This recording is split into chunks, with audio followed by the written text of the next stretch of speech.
Tenemos en la línea, y de antemano le agradezco que nos regale unos minutos, es Andrés Ramírez, el presidente de la COMAR, la Comisión Mexicana de Ayuda a Refugiados. Andrés, ¿cómo estás? Un gusto saludarte. ¿Cómo has estado? Buenas noches. Muy buenas noches. Bueno, ya nos decía este dato, 90,000 y esperan que sean 120,000 en breve. Sí, bueno, este es el acumulado, digamos, creemos nosotros que a finales de septiembre tendremos del orden de 90,000, solamente que quiero hacer la clarificación, 90,000 a nivel nacional. O sea, son solicitantes de la Comisión de Refugiados que tendríamos registrados del orden de 90,000 al cierre de septiembre, seguramente. Todavía el dato obviamente no lo tenemos exacto porque no ha concluido el mes, pero calculando que tuvimos 77,559 al cierre de agosto y más o menos pensando en que lleguen del orden de unos 13,000 más en el mes de septiembre, puesto que esto fue lo que llegó en el mes de agosto, pues ya andamos alrededor de 90,000 a final del mes, y esto nos permite pensar en que estaremos más o menos en una magnitud del orden de 120,000 al final del año, pero a nivel nacional. Ajá. Sin embargo, el 70% de estas solicitudes se hacen en Tapachula, entonces solamente es cuestión de hacerle cuentas, y de 120,000, pues lo multiplicas por 0.7, te da el 70% de esto, pues es una cifra bastante grande solamente en Tapachula. Así es. A ver, déjame y ayúdanos a entender cómo se dio esta explosión migratoria de haitianos, valga, de la noche a la mañana, 16,000 entre Acuña y Del Río en Texas, y también así de la noche a la mañana desaparecieron. Pues mira, las personas que se encontraron en Acuña y también en Del Río, pues son personas que finalmente entraron por Tapachula, o sea, son personas que vienen de allá, de manera que estaba escuchando algunos de los datos y algunas noticias de tu reportaje, en cuanto que se hablaba de la contención de estos flujos migratorios, pero bueno, claramente, por mucho que se haya dado esa contención, pues hubo grupos muy grandes que lograron rebasar esa contención. Si no nos explica cómo es que llegaron esta gran cantidad de personas, pues no solamente a Acuña y a Del Río, Texas, sino que nosotros en nuestras oficinas de COMAR, que tenemos en varios lugares del país, pues tenemos todas estas oficinas pues repletas de personas haitianas solicitando la Comisión de Refugiados. O sea, se han diseminado en varios lugares del país, no solamente en la frontera con Texas y en el lado de Texas. Quiere decir entonces que a pesar de estos mecanismos de contención que hubo, pues sin embargo, pues los migrantes, y esto es una cuestión tradicional que se da muy comúnmente a lo largo de la historia, pues de que son personas que buscan la manera de pasar de una manera u de otra hasta que finalmente logran pues su cometido, porque pues esa es la idea que tiene un migrante que busca transitar sobre todo a los Estados Unidos. En este caso de los haitianos es muy clara esta idea que tienen de tratar de llegar a los Estados Unidos, que podría variar, podría ser que algunos de ellos opten por quedarse en México. Ya en el pasado se dio. Tenemos el fenómeno de Tijuana en el año 2016, que muchos pretendían pasar a los Estados Unidos, pero acabaron no pasando a los Estados Unidos y acabaron integrándose en la sociedad tijuanense, encontraron empleo, hubo muchos matrimonios mixtos de mexicanos con haitianas, haitianas con mexicanos, porque eran familias, muchos de ellos se quedaron ahí, tanto que justamente el día de hoy veía yo un anuncio de Tijuana, en donde empresarios están pidiendo la posibilidad de contratar trabajadores haitianos, ahora que saben que están llegando un nuevo flujo de haitianos, porque dicen son muy buenos trabajadores y son personas que pues han dado muy buenos frutos en el pasado. Andrés, ¿en qué consiste la ayuda a refugiados? Bueno, mira, en primer lugar yo sí quería hacer la aclaración de que estas personas no son refugiados, o sea, no, el hecho de llegar a nuestro país como migrante no convierte a las personas de manera automática en un refugiado. O sea, un refugiado es una persona, es un migrante con características muy especiales. No cualquier migrante es por sí mismo refugiado. Un refugiado es una persona que, por motivos fundados, así lo establece la definición de la Convención de Refugiados de 1951 de Ginebra, también así lo establece la propia ley mexicana, que incorpora los elementos fundamentales de esta definición, y también de la definición de la Declaración de Cartagena. ¿Qué es lo que define a un refugiado? Define a un refugiado a una persona que, por motivos fundados de persecución, se ve obligado a abandonar su país, sea por razones de raza, género, nacionalidad, pertenencia a un grupo social, opinión política, religión, o por qué, por motivos de violencia generalizada, violación sistemática de derechos humanos, graves disturbios del orden público, se vieron obligados a traspasar una frontera internacional.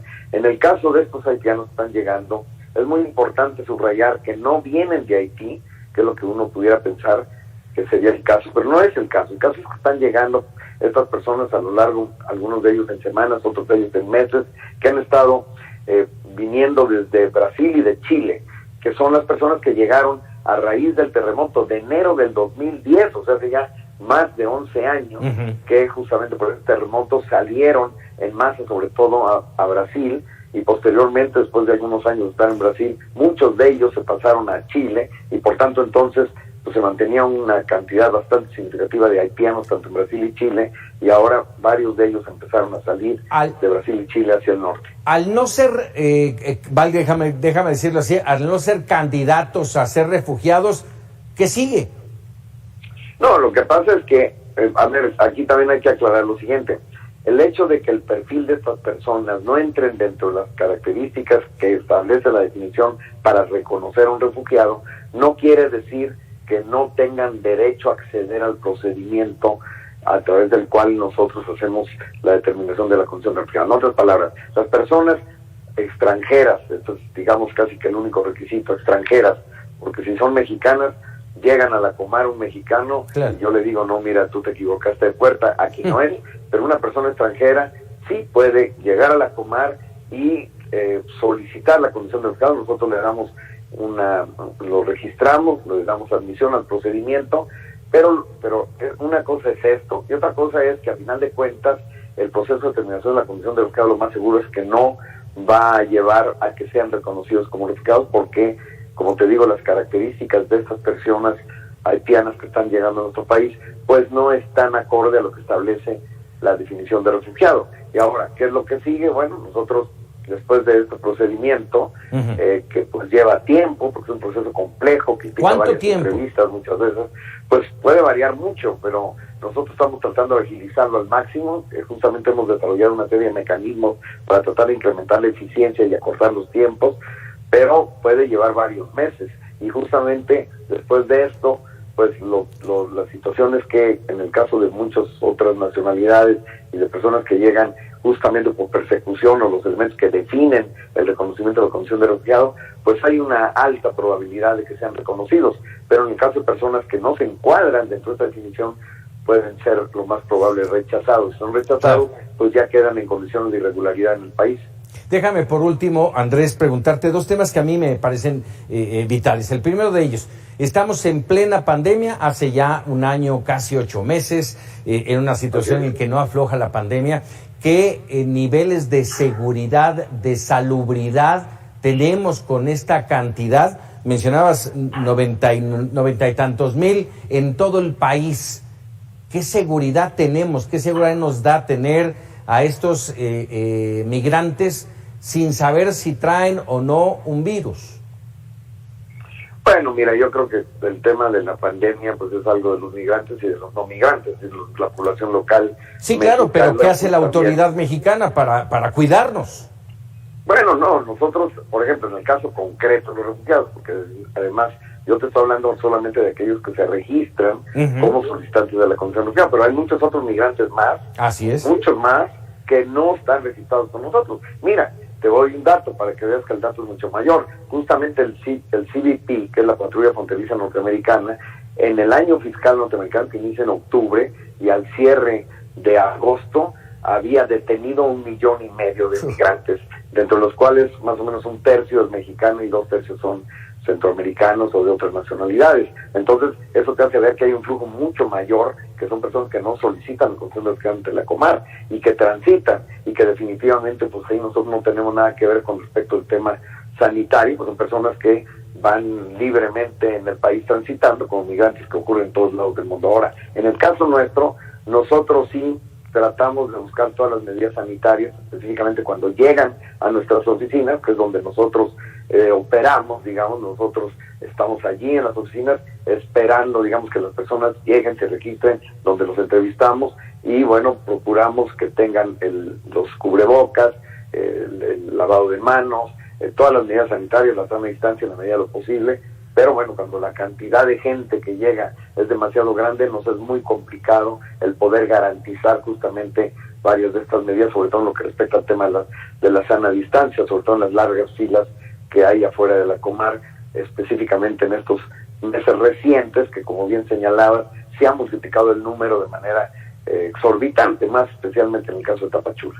Caray, bueno, déjame decirte por último, Andrés, nosotros, al menos yo en lo personal, aplaudo la política mexicana humanitaria de recibir a nuestros hermanos, déjame decirlo así, a nuestros hermanos de Centroamérica y de otras latitudes, pero el tema parece ser que ya está fuera de control, o sea, es una crisis en grande a nivel de migrantes, nada más en México. Ninguno de los países expulsores, ni el país que no los quiere, que es Estados Unidos, nadie hace nada. ¿Y México? ¿Cuál será la estrategia? ¿Cuál es la solución? Bueno, no es solamente en México, claro, acá sí lo estamos viendo acá en México, pero mira, por ejemplo, en el caso de los venezolanos, que han salido una gran cantidad de migrantes, pues los números son incluso mayores. En el caso, por ejemplo, de todo el fenómeno del Oriente Medio, de lo que fue en Europa, de lo que es el África subsahariana, los números son muchísimo mayores. O sea, realmente el tema de los refugiados a escala mundial es algo que se ha venido incrementando año tras año, se ha roto las marcas desde el año 2011 al año 2021, o sea, 10 años consecutivos que se ha ido incrementando. Es un fenómeno mundial muy preocupante y muy trágico, desgraciadamente. Caray, Andrés Ramírez, te agradezco enorme estos minutos para Mega Noticias. Cómo no, con todo gusto, que pasen muy buenas noches. Muy buenas noches. Bueno, pues ahí está plasmado el tema, es un tema complicadísimo, difícil. Yo insisto, el problema lo tiene nuestro país y no le veo estrategia para solucionarlo, porque tampoco es fácil. Estamos hablando de miles y miles y miles de migrantes que llegan a nuestro país, entran como sea, se distribuyen a lo largo del país y el problema es cómo controlar esta situación. Tienen que controlarlo en la frontera norte, sí, porque allá en Estados Unidos simple y llanamente no los dejan pasar. Y bueno, justamente hablando de Estados Unidos,